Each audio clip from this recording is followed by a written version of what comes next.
tua coroa. Então nós temos que vigiar, ser vigilante, né? Estar sempre na torre de vigília para entender. Deus já ordenou a minha e a tua vitória. Mas nós temos que estar atentos às astutas ciladas do adversário para a gente não perder aquilo que Deus já tem preparado para a nossa vida. É nosso. Aleluia. É herança, Ele já nos deu. Então nós vai guerrear. E nos momentos mais difíceis da adversidade, fique tranquilo. Deus nunca vai te desamparar. Aleluia. Jesus fez uma promessa dizendo: estarei convosco até a consumação do século todos os dias. Veja no Evangelho de Lucas, no capítulo 22 e no verso 39, a Bíblia diz que Jesus foi, como de costume, para o Monte das Oliveiras orar. Aleluia. No momento de oração, a sua alma ficou angustiada até a morte. Então Jesus entende o que eu e você enfrentamos no momento de adversidade. Por quê? Porque ele passou por isso. A alma dele ficou angustiada. A Bíblia diz que ao ponto de o seu suor se tornarem grandes gotas de sangue que corriam até o chão. No momento mais difícil, que a carne de Jesus quer retroceder, porque Jesus também era homem, era um ser humano igual a mim e a você. A oração de Jesus, o homem, foi dizendo: olha, Pai, se possível, afaste de mim esse cálice. Porque a vontade da carne era dizer: eu não quero ir. Aleluia. A vontade da carne do homem de Jesus, o homem, era dizer: Pai, eu não quero passar essa luta. Mas por que ele disse isso? Porque o Cristo, poderoso, onisciente, onipotente, onipresente, que habitava naquele corpo de carne, ele já sabia do flagelo que a carne iria enfrentar. Louvado seja Deus, naquele flagelo, com o chicote azorrague, com aquela cruz, com aquele caminho do Gólgota, a carne, aleluia, quis retroceder. Mas Jesus nos mostrou que ele conseguiu vencer por causa da oração. Aleluia. Por isso que ele chega para os discípulos e diz: olha, não vai lá isso comigo pelo menos uma hora. Na verdade o espírito está pronto, mas a carne Tá fraco. é fraca. Aleluia. A carne é fraca, mas o espírito é forte. Quando a carne quis dizer: olha, eu não vou até o final, eu quero desistir disso aqui, Pai, não deixa esse cálice, essa luta vir até mim. Aí, através da oração, o espírito sobrepõe a carne e ele diz o seguinte: Pai, não se faça a minha vontade. A vontade dele era não ir. Aleluia. A vontade do homem era desistir. E quantas vezes, diante de adversidades, a gente quer desistir? Muitas das vezes a gente ora e inicia um processo de oração como esse, com uma campanha como essa. Por quê? Porque aqui nós apresentamos as nossas causas para Deus. Aleluia. É aqui no nosso íntimo que a gente apresenta as nossas lutas, as nossas causas, ou aquilo que a gente almeja alcançar. Só que as batalhas vão começar. E muita gente, às vezes, retrocede. Desiste, pastor. Ele não volta atrás, quebra a campanha. Você se lembra de Atos dos Apóstolos, quando Jesus fez a promessa dizendo: ficar em Jerusalém, até que do alto sejais revestidos de poder. Jesus fez uma promessa: eu vou para meu Pai, mas enviarei o Consolador, o Espírito da verdade. Havia sobre a igreja uma promessa. E a Bíblia diz que Deus não é homem para mentir, e não é filho do homem para que se arrependa, irmão. Quando ele promete, ele cumpre para a honra e a glória do Senhor. Aleluia. Então 500 pessoas, escute isso, 500 pessoas ficaram reunidas na igreja de Jerusalém, esperando a promessa que Jesus havia feito. Mas a Bíblia nos mostra, e a história nos diz, que 380 desistiram, retrocederam, voltaram atrás. Mas apenas 120 pessoas continuaram crendo, não desistiram, Aleluia. não voltaram atrás, não retrocederam, continuaram crendo que a palavra dele é fiel e é verdadeira. E a Bíblia diz que de repente, um vento veemente e impetuoso entrou sobre toda a igreja. Aleluia. No de repente, ou seja, quando eles não esperavam. Porque tem coisa que Deus faz avisando e tem coisa que Deus faz sem avisar sobre a nossa vida. Aleluia, verdade, Deus. E Deus não precisa nos avisar quando Ele vai mandar a bênção sobre a nossa vida. A gente não, porque a gente ora, irmãos. E a gente ora por uma causa, por um propósito, e quer que Deus dê a resposta da vitória. Quando a gente apresenta, como está lá em Salmo 37:5, entrega o teu caminho ao Senhor. Confia nele. Escute isso, é muito lindo pregar isso aqui para quem não é cristão. É muito fácil. Diz: olha, entrega o teu caminho ao Senhor, confia nele, mas ele fará. Mas, meu irmão, é difícil quando a gente está dentro da prova. Verdade. Porque a gente é testado, a gente é provado. Você conhece a história da nação de Israel? Deus tirou da escravidão do Egito lá no livro do Êxodo, que é o segundo livro da Bíblia Sagrada, e a palavra Êxodo significa saída. Deus liberta, Deus tira o povo de lá. Deus faz algo maravilhoso. Mas em Deuteronômio, capítulo de número 4, a Bíblia diz que Deus tirou a nação de Israel, levou ela para primeiro. Deus não levou para a terra prometida. Deus primeiro não levou ela para Canaã. Deus não levou para aquela terra que manava leite e mel. A Bíblia diz que Deus levou a nação de Israel primeiro. Levou para o deserto. Para quê? Para provar, para tentar o povo, só para saber o que havia no coração do povo. Deus permitiu o povo passar fome, Deus permitiu a sede, só para saber o que estava no coração do povo. Se o povo iria adorar a Deus por aquilo que ele é, ou se iria adorar a Deus por aquilo que ele tem para dar. Porque tem pessoas que só querem adorar a Deus por aquilo que ele tem para oferecer. Verdade, Deus. Mas, meu irmão, nós temos que orar a Deus e agradecer a Ele por aquilo que Ele já fez por nós lá na cruz do Calvário. Porque Aleluia. se não fosse Ele lá, nós não teríamos o privilégio de estar aqui hoje. Então isso é motivo de gratidão ao nosso Deus por tudo aquilo que Ele já fez. É fácil? É não, queridos. Foi fácil para mim chegar hoje na função ou na posição que eu estou hoje com a minha família, com o esposo e com o lar? Foi não. Louvado seja o nome do Senhor. Está aqui Socorro que conhece, né? Toda a minha família não é de hoje. Eu acho que antes de eu chegar na minha família, ela já conhecia. Conheceu meu pai, a dificuldade que ele tinha no alcoolismo, a luta que enfrentamos com a minha mãe quando veio do sertão para cá, do Itaporanga para cá. Foram batalhas travadas, irmão. Aleluia. Foi fácil, foi não. O inimigo fez de tudo, tentou de tudo para querer destruir aquilo que Deus já tinha preparado para a nossa vida. Porque o Salmo 139, o verso 6, diz que Deus já tem por escrito a minha e a tua história. Já está escrita, já está determinado. Mas o inimigo sempre vai querer atrapalhar. Por quê? Porque ele perdeu o privilégio de morar lá. Ele não tem mais esse privilégio e nem esperança de voltar para lá. Mas ele sabe que eu e você ainda temos, através de Cristo Jesus, esse acesso de poder chegar ao céu. Grandes foram as batalhas sobre a minha vida, louvado seja o nome do Senhor. Aprisionado, sofri muito na mão do meu pai quando ele era alcoólatra. Inclusive, até acabei de escrever um livro agora, se não faz 20 dias atrás, que ela foi lançada por uma editora lá de Portugal, aonde eu trago ele do lixo para o luxo. A vida miserável espiritual que eu vivi nas drogas, nas prisões, no vício do crack, no vício da cocaína, né? Processo de agressão física desde quando eu tinha os 4 anos de idade que eu me entendo por gente. Mas, louvado seja Deus, hoje eu conto sobre o luxo. E o luxo, quando eu trago... Por que eu trouxe esse título? Deus colocou no meu coração e me deu um direcionamento. Que as pessoas, quando pegam no livro para ler, vai dizer do lixo ao luxo. Então, muitas das vezes, na visão do povo, quando se trata de luxo, se trata de bens materiais. Só que quando ela vai ler o conteúdo do que está escrito lá, eu não estou falando da minha riqueza material, porque eu não tenho nada. Mas eu estou falando da maior riqueza, que não tem ouro, não tem joia refinada que possa comprar, que é a presença do Espírito Santo. Aleluia! E aquilo que o salmista Davi diz no Salmo 51:10, Deus cria em mim um espírito puro, um espírito reto. Não me lances fora da tua presença.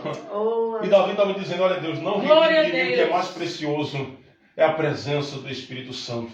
Aí Apocalipse vem confirmando, dizendo, o homem sem Deus, ele é pobre, nu, miserável e cego. Meu Deus, aleluia. Tem alguma coisa, mas o homem não é nada. Aleluia. O homem não tem nada, aleluia. Verdade. Tudo que alcançamos hoje é por graça e misericórdia dele. Pastor Sérgio, mas porque tem pessoas que são ímpias e têm as coisas. Escute isso. A Bíblia diz, usando o sábio Salomão, dizendo que até a riqueza, ela é dom de Deus. Até a riqueza, ela é dom de Deus. E se é dom de Deus, Deus não dá a qualquer um. Deus não dá a todo mundo riqueza. É aquele velho adágio popular que é conhecer o ser humano, dê poder a ele. Então tem pessoas que hoje Deus não permite ter nada, porque se tivesse, talvez ele era soberbo diante daquelas pessoas que seriam menos favorecidas. Então, queridos, isso então nos mostra, e eu quero trazer nessa noite, Atos dos Apóstolos, capítulo de número 13, 12 na verdade, se você puder abrir sua Bíblia. Atos, capítulo de número 12, é uma história bastante conhecida da Igreja do Senhor. Eu quero ler somente o versículo 12 Né? Para aqueles que estão nos ouvindo, quem está com sua Bíblia, você vai acompanhar. E aqueles que estão nos ouvindo, deixe o seu ouvido atento. Atos capítulo 12, o verso 12 diz o seguinte: e considerando ele nisto, foi à casa de Maria, mãe de João, que tinha por sobrenome Marcos, aonde muitos estavam reunidos e oravam. Olha que coisa linda isso aqui. E considerando ele nisto, foi na casa, louvado seja Deus, de Maria, mãe de João, que tem por sobrenome Marcos, porque lá todos estavam reunidos fazendo o que, irmão? Orando. Na casa de quem? De Maria. Você veja que foi um lar que foi preparado para um momento de oração. Eu pergunto a você, o versículo falou que todo mundo estava na casa orando. E por que eles estavam orando? Porque o próprio texto, no capítulo 12, a partir do verso 1, vai dizer que Herodes, quando governava, ele, por causa dos judeus, mandou perseguir o cristianismo, ou os cristãos da época, pegou Tiago, arrancou a cabeça de Tiago ao fio da espada, vendo que isso agradou ao povo judeu, ele mandou prender também a Pedro. Só que para não matar, escute isso, para não matar a Pedro, porque era tempo da festa da Páscoa, ele manda prender a Pedro na prisão. Só que escute isso, a Bíblia diz que Herodes mandou 16 soldados para guardar e cuidar de Pedro na prisão. Olha para cá que isso aqui é muito interessante. A Bíblia diz aqui, louvado seja Deus, que Pedro, no verso 5, Pedro, pois, era guardado na prisão. Olha para cá. Meu irmão, alguém que vai preso. Você já viu no noticiário dizer, olha, o camarada cometeu um delito, a polícia prendeu. Você já viu um repórter dizer, olha, o rapaz foi guardado na prisão. Você já viu um repórter dizer isso? Ele não vai dizer. Ele vai usar palavras e termos, né, como vagabundo ou como qualquer outro termo, para definir aquele cidadão que cometeu um crime ali. Mas Pedro está indo para a prisão. Mas o tratamento com Pedro é completamente diferente. Por quê? Porque Deus tinha uma promessa sobre a vida de Pedro. Aleluia. Pedro não estava indo porque cometeu crime. Então a Bíblia diz que Deus é justo. Deus não tem culpado por inocente e também não tem inocente por culpado. Então Pedro estava indo para a prisão por causa do amor ao Evangelho de Cristo Jesus. Aí Herodes, pensando que era ele que estava no controle agora da vida de Pedro, dizendo, olha, eu vou mandar prender a Pedro, vou colocar 16 soldados, mas não sabe ele que a ordenança sobre tudo aquilo que estava acontecendo era de Deus. Aleluia. Era Deus colocando no coração de Herodes, dizendo, ó, coloca 16 soldados para guardar ao meu servo, porque o povo judeu queria matar. Olha que coisa interessante, aí Deus coloca 16 soldados para privar, para guardar a vida de Pedro. Só que a Bíblia diz que no verso 5, Pedro, pois, era guardado na prisão, mas a igreja... Quem era a igreja? O corpo, os membros do corpo de Cristo. A igreja fazia contínua oração pela vida de Pedro. Aleluia. Olha que coisa linda. Contínua oração. E onde é que eles estavam orando? Na casa de Maria. Pedro é lançado na prisão de manhã. A igreja está orando pela vida de Pedro. Ou seja, pelo problema. Eu quero trazer, escute isso, eu não quero trazer sobre prisão. Eu quero trazer sobre problemas.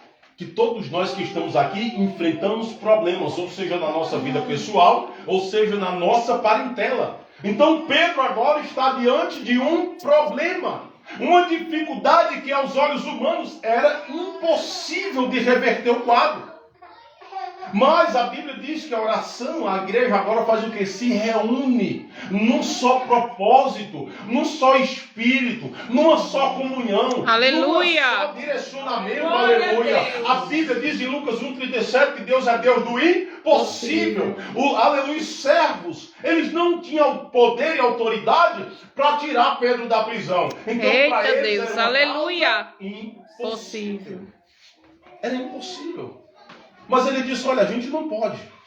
A gente não consegue tirar Pedro de lá com a nossa força humana. A gente não consegue tirar Pedro de lá com o nosso raciocínio e a nossa inteligência humana.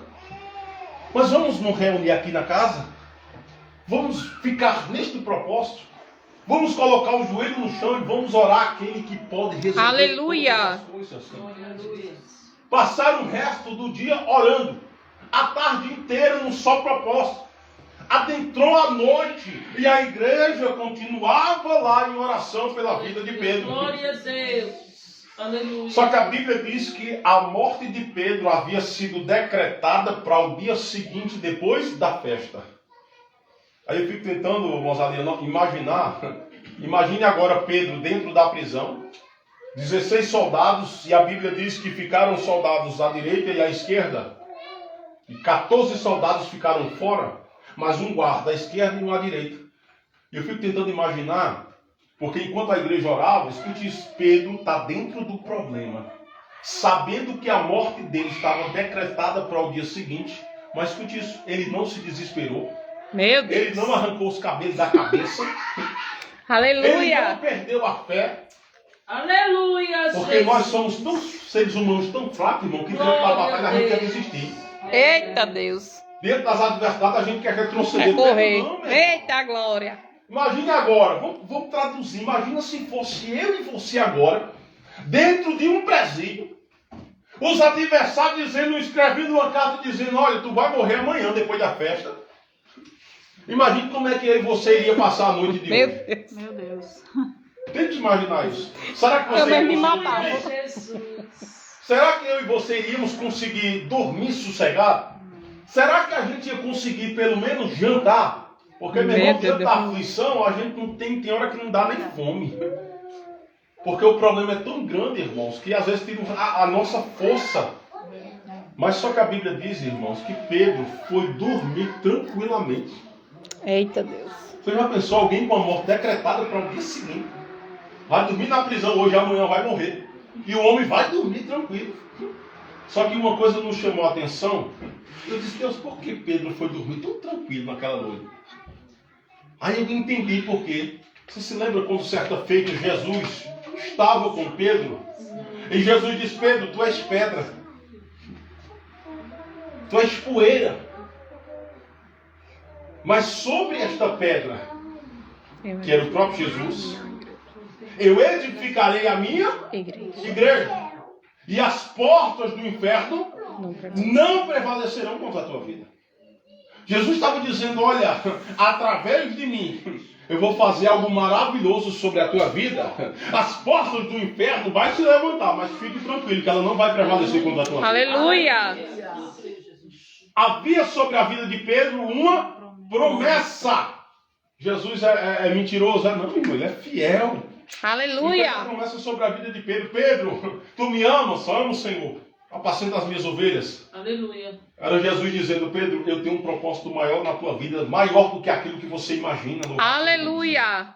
Aí eu tento imaginar Pedro aprisionado, a ordem sido decretada, mas o Espírito Santo visitando Pedro e dizendo, Pedro, fica tranquilo, não se esqueça, sobre a tua vida tem uma promessa. Aleluia, Independente Senhor. do cenário que você está vivenciando hoje, o que importa é que a palavra final na tua vida não é de Herodes, não é do povo judeu. A palavra final é daquele que criou o céu e a terra sobre a minha e sobre a tua vida. Aleluia. Pode dormir tranquilo, de tal maneira que a igreja continuou Orando. orando. A igreja parou de orar? Aleluia. Não. Orar, incessante oração. E aí, Tessalonicenses capítulo 5, verso 17 diz, orai sem cessar. Em tudo dai graça, porque essa é a vontade de Deus em Cristo Jesus para Aleluia, convosco. Jesus. Tudo que acontece na nossa vida, irmão, tem um propósito diante de Deus. Deus nunca permite nada se não tiver um propósito, irmão. Deus não vai permitir você passar por uma luta só porque Deus vai olhar do céu e vai dizer, vou permitir uma luta na vida do irmão. Não. Quando Deus permite algo é para nos aperfeiçoar, porque tem algo preparado sobre a nossa vida. Aleluia. É verdade. Você veja que Deus permitiu a luta sobre a casa de Jó. Sim ou não? Sim. Sim. Tocou nas finanças, tocou no que ele tinha de coisas materiais, tocou nos filhos. Mas Jó continuou perseverando. É verdade que Aleluia. a Bíblia diz que Jó amaldiçoou até o seu próprio dia. Mas, irmão, a luta estava grande demais, irmão. Aí tem pessoas que às vezes dizem, olha para a esposa de Jó e diz, aquilo era uma doida. Mandou Jó amaldiçoar Deus e morrer. Aí eu pergunto, irmão, será que a gente estava preparado para perder 10 filhos de uma vez só? Oh, a gente nem Tem gente pede. que critica a mulher de Jó, Porque ela disse: amaldiçoa o teu Deus e morre. Mas será que a gente estava preparado para passar o que ela passou? Porque a Bíblia nos mostra que quando houve o diálogo de Deus com Satanás, foi a respeito da vida de quem? De Jó. De Jó ou da mulher? De Jó. De Jó. Porque Deus disse: olha, de onde vem? Vim rodear a terra e passear por ela. Deus não disse: observasse a mulher de Jó? Não. Deus disse: observaste Jó, o meu servo, íntegro, fiel, sincero, temente a Deus e que se desvia do mal. Satanás diz também: só é assim porque tudo que o Senhor deu a ele. Ou seja, Satanás dizendo: ele só é assim porque o Senhor deu as coisas materiais para ele. Aí Deus disse: toca. Tocou. Jó permaneceu firme. Os filhos morreu. Só que Jó, meu irmão, a Bíblia diz que toda madrugada ele orava pelos filhos. Porque a resposta final da nossa oração vem de quem? De Deus. Vem de Deus. Ele sabe o que é melhor para a nossa vida. Às vezes a gente ora dizendo: Deus, me dá vitória. Me dá vitória. E Deus dizendo lá do céu: agora não, porque se eu der, se desvia, eu volto atrás. Ou vai ser ingrato. Se lembra quando Jesus curou os 10 leprosos? Quantos voltaram para agradecer? Mas ele deixou de curar os outros? Mas ele já não sabia? Sabia que só ia agradecer. Mas ele deixou isso como exemplo. Que nós devemos ser gratos a Deus em tudo sobre a nossa vida, ou com vitória ou sem vitória, devemos ser gratos ao Senhor. Por aquilo que Ele já fez na nossa vida. Por todo o propósito que Ele já determinou, louvado seja o nome do Senhor. Então o problema, olha, respeito era sobre Jó. Mas os filhos tocaram. Aí Jó disse o seguinte: aquilo que eu mais temia me sobreveio. Ou seja, ele já estava aguardando. Por quê? Porque a vida que os filhos vinham levando era uma vida que os filhos não queriam arrependimento. Os filhos não queriam se arrepender, meu irmão. Quantos parentes nossos talvez já desceu a sepultura sem Cristo Jesus? Porque não quiseram, porque não abriram o coração. Escute isso: a gente é dever nosso pregar o Evangelho. Mas isso não quer dizer que até a própria nossa parentela vai aceitar Jesus. Entenda isso.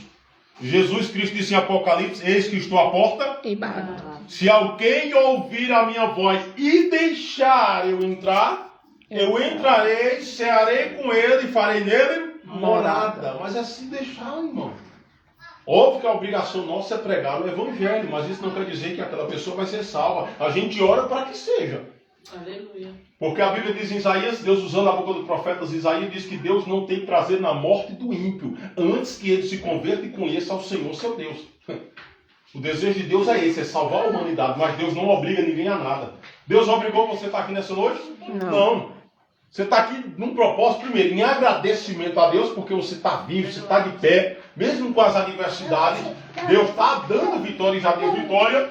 Glória. Então o propósito era sobre Jó, aí Deus permite.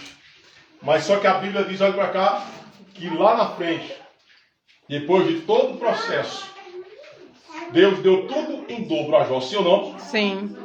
Só que uma coisa nos chamou a atenção, que a Bíblia não diz que Deus deu outra esposa a Jó, deu? Não. Não, Amém. nunca vi na Bíblia. Continuou? Amém. Na prova, a mulher até reclamando. Talvez a mulher reclamando, dizendo, não, uma situação que está. Verdade, meu irmão. Somos falhos, somos seres humanos. Como é que eu vou criticar a mulher de Jó se eu, algum momento da minha caminhada também, já reclamei com Deus? Quem aqui nunca reclamou com Deus diante de uma adversidade, irmão? Não somos perfeitos, não. Mas a Bíblia diz que, olha, quando foi que houve a mudança na vida de Jó? Quando ele orava pelos seus amigos. Você está entendendo que coisa linda? Você está entendendo a semente que Jó estava plantando? Quando ele orava pelos seus amigos, aí Deus ouviu a oração de Jó, dizendo, pronto, agora chegou o tempo. Porque muitas vezes a gente ora só para nós. Verdade. Você quer ver um exemplo, pastor? É a Ana. Apesar da situação que ela estava penina, afrontando, né? E ela vivendo aquele momento de angústia, e toda vez, uma vez por ano, ela subia ao templo. Qual era a oração de Ana? Senhor, me dá Um filho. um filho. Olha a oração, me dá um filho. E passaram-se anos e Deus não atendeu a oração de Ana. Mas chegou um determinado momento, olha para cá, que Ana saiu de casa dizendo, eu vou adorar hoje diferente. Aleluia. Eu vou subir para a casa do meu pai para adorar diferente. E qual foi a oração de Ana? Está lá, sem força, gemendo. né? Orando, fazendo a sua oração. O sacerdote ali passa e dizendo: oxe, uma hora dessa mulher está embriagada, porque ela movia só os lábios, não tinha nem força nem para falar mais. Mas, meu irmão, a Bíblia diz que ela movia os lábios, mas na hora que o sacerdote está embriagada, rapaz, a mulher levantou de lá, saltou e disse: ei, meu amigo, aqui não tem ninguém embriagado não. Aleluia. Aí ela usou autoridade: aqui não tem ninguém embriagado não, meu querido. Aqui eu sou uma mulher atribulada de espírito. Aí ela conta: eu só vim aqui fazer uma petição a Deus. O sacerdote disse: que o Senhor te conceda a tua Petição. Só que a petição de Ana foi diferente da que foram anos anteriores. Porque a oração de Ana agora não foi dizendo: Deus me dá. Ela orou diferente e disse: Deus, se o Senhor me der um filho, eu te devolvo ele. Aleluia. Ana entendeu: Senhor, a glória é para o Senhor. Aleluia. Glória a Deus. Porque talvez Ana estava dizendo: Deus, me dá essa bênção aqui, que eu vou passar na cara de Penina ali. Me dá. E Deus dizendo: eu passo não dou. Mas quando ela disse: Senhor, é para o Senhor, a glória é tua. O filho é para o Senhor, concedeu. Aleluia, Jesus. E aqui não é diferente. Deus retribuiu tudo em dobro na vida de Jó. E a Bíblia vai dizer que ele deu a mesma quantidade. Deus multiplicou tudo, só não os filhos. Nem trocou a mulher. E também não multiplicou os filhos. Que a Bíblia diz que deu 10 também. E o que é que nos mostra? O que é que eu aprendo com esse texto? É a mesma coisa que está em Lucas capítulo 1, quando fala do sacerdote Zacarias e a sua esposa Isabel. Que a Bíblia diz que no tempo de Herodes, ambos já eram avançados em idades. Olha só a Bíblia: avançados em idades, mas como em sorte Zacarias entrar no templo para oferecer incenso, né, porque ele era sacerdote. Quando ele entra no templo, posto em pé à direita do altar, aparece um anjo. Diz, a primeira coisa que o anjo disse: não temas, porque a tua oração foi ouvida. Irmão, Aleluia. eu fiquei tentando imaginar, pastor. Ele imagine um senhor de idade, que já no estado avançado, já está avançada a idade dele, que teve uma vida de comunhão com Deus. Quantas orações aquele homem não fez a Deus? Eita, Meu irmão, não Deus. dá nem para calcular. Só que o anjo vem, meu irmão, que quando Deus quer falar, ele traz a resposta direta. Deus não arrudeia, não. Ô, glória. Aí Deus disse: Deus, ó, não temas, porque a tua oração foi Ouvida. ouvida. Glória a Deus. Talvez eu fique tentando imaginar, isso não é o texto que diz, mas eu fico tentando conjecturar na minha mente que talvez Zacarias disse: mas qual oração? Que eu já orei tanto a minha vida inteira, eu não sei qual. Porque tem hora que a gente só faz pedir. É. E o anjo disse: a tua mulher, fique tranquilo, eu vou trazer a resposta. A tua mulher vai dar à luz um filho. Colocarás o nome de João. E muitos terão prazer e se alegrarão com seu nascimento. Imagina agora uma senhora já de idade avançada. Glória a Por isso Deus. que a Bíblia diz que para Deus não há nada. Impossível. Escute isso. Mas o que mostrou a atenção nesse texto? Que os dois, a Bíblia diz que eram íntegros, sinceros e não tinha nada para ninguém apontar contra a vida daquele casal. Mas o que é que nos mostra a atenção? Olha para cá. Que o esposo, assim que casou, ele descobriu o problema da esposa, que ela era estéril. E a gente sabe que quando se casa, a vontade tanto do homem como da mulher é ter. Filhos. Só que o homem agora descobre que a mulher não pode ter filho. A mulher agora tem um problema. Só que diferente do Eita, Deus, aleluia. Hoje em dia, o esposo não abandonou a esposa no momento que ela mais precisou. Aleluia. Ele continuou do lado dela, mesmo no momento da adversidade. A esposa foi sábia demais. Foi diferentemente de Sara, que não podia gerar e trouxe um problema para dentro de casa, permitindo que Agar se deitasse com Abraão. Eita, Tomou Deus uma é forte. atitude irresponsável, Aleluia. precipitada diante de Deus. Deus tinha uma promessa para Abraão, ia cumprir a promessa, mas Sara foi precipitada. Mas ela não, ela permaneceu na posição de serva.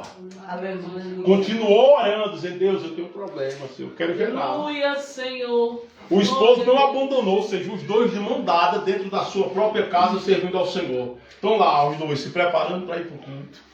Vão para a igreja com um problema, vamos orar. Ô, glória. Anos se passaram e eles dois estão na mesma posição, esperando em Deus. A idade chegou, os cabelos brancos chegaram. Mas Chegou o dia de Deus fazer a promessa. Aleluia. Chegou o dia de Deus mudar a situação. Escute isso, o Glória a tempo Deus. não é meu, o tempo não é seu. Não sei o que você Aleluia. tem pedido para a tua casa. Eu não sei o que você tem pedido dentro da sua parentela. Eu não sei o que você tem pedido e apresentado a Deus. Quantos anos faz? Se faz um mês, se faz uma semana, se faz 2 anos, 5. Mas Deus Aleluia. trouxe aqui nessa noite para dizer a você, o tempo é dele. Continue tão somente adorando. Aleluia. Continue glorificando, Glória continue a Deus. agradecendo, porque Ele sabe o que está fazendo na tua vida. Aleluia. Aleluia. Aí Meu não Deus. entende nada. Lá em João capítulo 13, o verso 7, se trata da Santa Ceia, é verdade. Mas um versículo me chamou a atenção, que é João 13, 7, quando Jesus Cristo diz, o que eu faço, não entendes tu agora, só entenderás depois. Aleluia. Procure entender porquê das coisas agora. Então somente adore. Lá na frente você vai compreender. Aleluia. É verdade. Lá na